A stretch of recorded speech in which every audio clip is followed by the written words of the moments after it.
nenda kazungumze na mkeo kwa ajili ya maisha ya Janet. Mtoto anahitaji sana malezi ya baba na mama. Hekima ya mama yafaa sana kwa mtoto, lakini muda wa baba ni muhimu sana kwa mtoto. Mungu alikuwa na kusudi lake kuweka baba na mama. Jaribuni kuangalia namna ya kulitatua hili, myamalize haya ili muweze kumlea mtoto. Nitajitahidi kufanya hivyo. Nitajaribu kwenda kumfuata. Somba, hakuna jambo gumu chini ya jua lisilosameheka wala lisiomalizika, ila ni utayari tu. Usione watu wamedumu mpaka kuzeeka ukazani wao ni malaika. Hapana, ni kuvumiliana tu. Tafadhali, mimi nakuomba kwa ajili ya Janet, kaongee na mke wako. Sawa. Basi nashukuru sana. Kubwa lilikuwa ni hilo. Sawa. Karibu sana. Asante sana. Haya kaka, karibu. Haya, asante. Haya. Haya.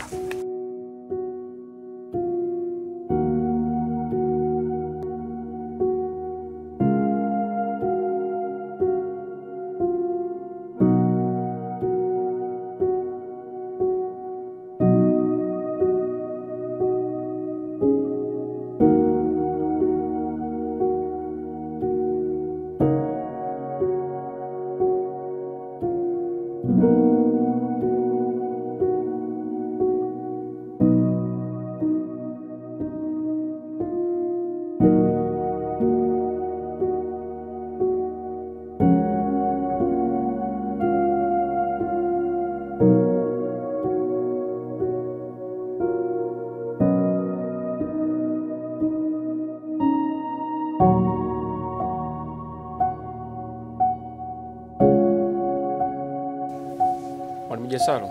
Naam. Huyu ni mke wangu na ndio mamake Janet. Na hapa yupo nyumbani kwao kutokana na ule mzozo ulivyojitokeza.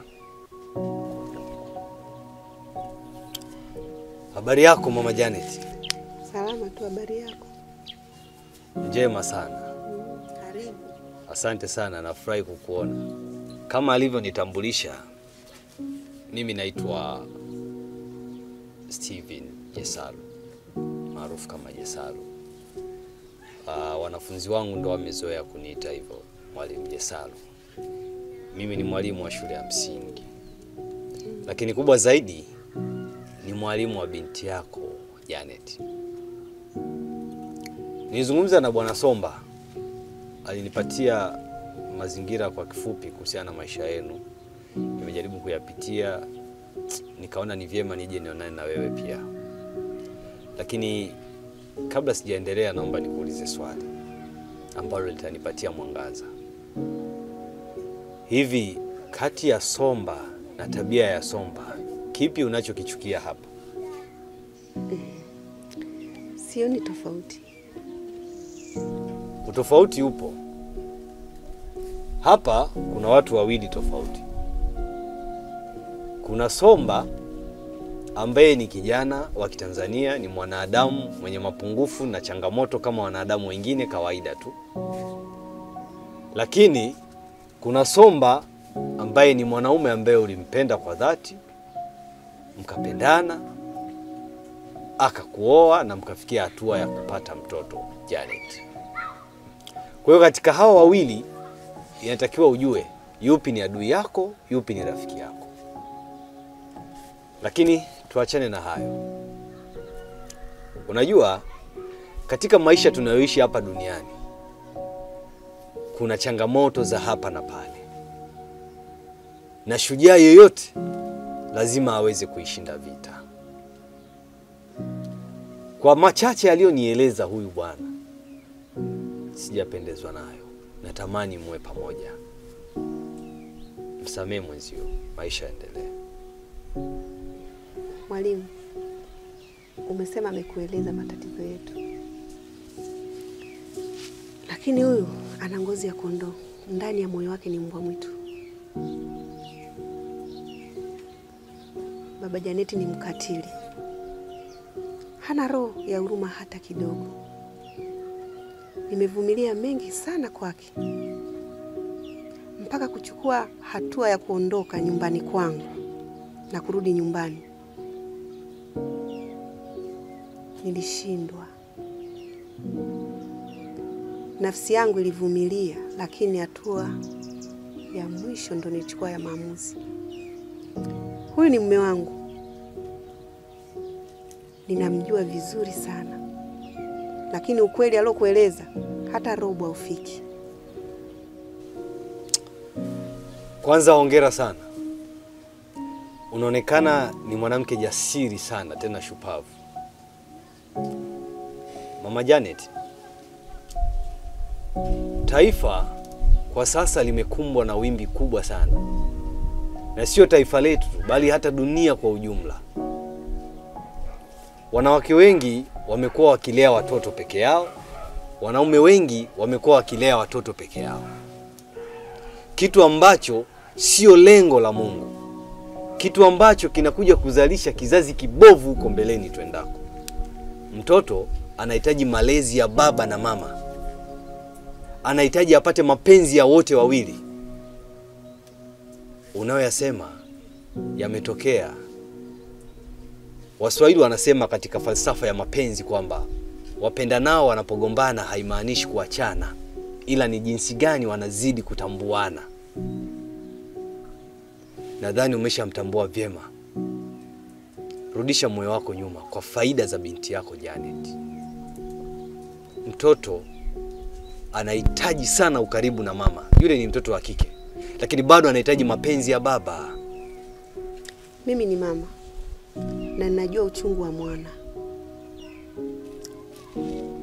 Nimewaelewa, lakini naomba mnipe muda. Sawa, mimi naona hakuna tatizo. Nakubaliana na wewe. Wacha tukupatie muda. Lakini wakati unaendelea kulitafakari, usiache kumtanguliza Mungu. Natumaini tutapata matokeo mazuri. Leti. Mama, mwanangu. Baba Janeti amekuwa akifika hapa mara kwa mara. Eti anataka mimi nirudi tena kwake. Wewe. Ndio mama. Si unakumbuka jinsi changamoto alizokuwa anakinipatia Baba Janeti? Moyo wangu umekuwa mgumu sana kufanya maamuzi. Nilikuwa naomba ushauri mama. Nikupe ushauri mimi? Ndio mama. Rabeka mwanangu. Abe. Mimi sina ushauri wa kukupa wewe. Mimi kazi yangu imeisha. Nimekuzaa, nimekupa mwanga wa kuishi. Huo ni uamuzi wako. Uende, usiende uache mwanao ateseke peke yake bila mama. Mimi sina uamuzi tena mwingine kwako.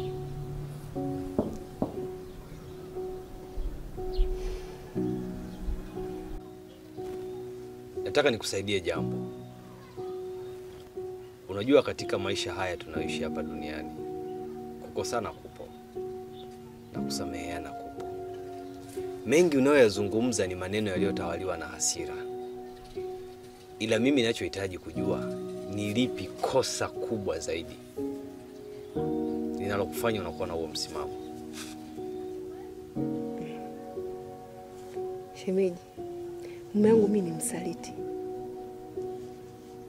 Tena usaliti aliufanya kwa rafiki yangu kipenzi.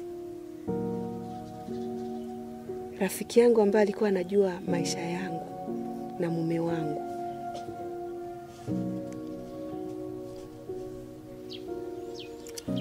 Sawa. Nitangulize pole nyingine. Lakini nataka nikufungue jambo. Najua wewe ni mtu mzima. Mpaka hapa ulipofikia ni mengi ambayo umeshapitia katika maisha. Katika maisha haya tunafundishwa sana kuwa wapuuzi. Kupuuzia vitu visivyokuwa na msingi katika maisha ili tuweze kuendelea. lakini pia huwezi ukafanikiwa bila kupita kwenye changamoto. Mumeo hajiwezi lolote pasipo wewe, amini hilo.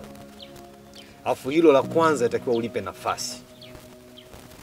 Lakini pili, mtoto wako anahitaji malezi yako kwa 100%. Jiulize, laiti kama tungalikuwa sote tunazaliwa, wazazi wanatengana baada ya kutuzaa, maadili tunayapata wapi? Ni mama gani atakayepata muda wa kukaa na binti yako na kumpa maadili kama sio wewe mwenyewe? Tafsiri ya mtoto anayelelewa na mzazi mmoja kutokana na msiba. Lakini sisi wanadamu tumekuwa tukibadilisha hilo. Rudisha moyo wako nyuma, shemeji. Mtoto anamhitaji baba na mama. Mtoto anahitaji haki. Na ninyi kukosana kwenu ni kumtendea yule mtoto unyama. Nitafurahi sana endapo nitashuhudia mmekuwa pamoja tena. Maendeleo ya Janet shuleni ni mabovu sana. Anakuja shuleni mchafu, haandiki. Ukimuuliza, muda mwingi anakuwa anasinzia darasani. Anakwambia nimekuja sijala, jana usiku sikula, baba yuko wapi? Hayupo. Unamtengenezea nini mwanao? Mama Janet, hili likuguse. Ili tuweze kupata taifa bora, tunahitaji tuanze na malezi bora kwa hawa taifa la kesho. Umenipata? Basi rudisha hasira yako, kwa sababu Waswahili wanasema hasira ni mgeni anayekuja na kupita, ila matokeo ya hasira ndiyo yanayodumu. Epuka kuyapa nafasi hayo matokeo ya hasira. Mtu yoyote ukiona amefikia hatua ya kuomba msamaha na kukiri kosa, ujue amejitambua na amejifunza. Mpe nafasi nyingine mumeo. Kweli shemeji, ila nilikuwa bado nahitaji muda. Muda tena? Lakini unampenda. Nampenda, mume wangu ni chaguo langu. Basi mimi natamani usimamie hapo. Sawa eh? Kaa na familia yako. Asante. Kwa heri. Karibu shemeji.